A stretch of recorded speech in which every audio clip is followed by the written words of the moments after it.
দেখাবো, সেটা হচ্ছে সিজিএল এর আসা একটি কোশ্চেন। অঙ্কটা কি 1 × 2 × 3 করে এইভাবে 100 অবধি আছে একটা সিরিজ, যেটাতে হচ্ছে গুণফল কি আসবে তাতে কতগুলো জিরো থাকবে, কোশ্চেনটা হচ্ছে এটাই। তো কি করব, কটা সংখ্যা আছে 100, 100 কে ফার্স্টে 5 দিয়ে ভাগ করব, আসবে হচ্ছে 20, 20 কে আবার 5 দিয়ে ভাগ করব, আসবে 4, 4 কে আর 5 দিয়ে ভাগ যায় না, তাহলে এখানেই শেষ।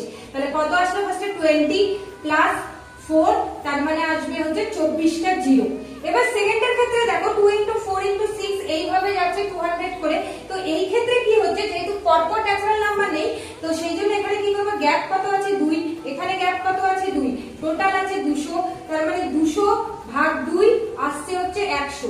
এবার 100 কে 5 দিয়ে ভাগ করব, আসবে হচ্ছে 20, 20 কে আবার 5 দিয়ে ভাগ করব, আসবে হচ্ছে 4, 4 কে আর 5 দিয়ে ভাগ যায় না, তাহলে এই ক্ষেত্রে কতগুলো জিরো হবে, 20 প্লাস 4 = 24টা।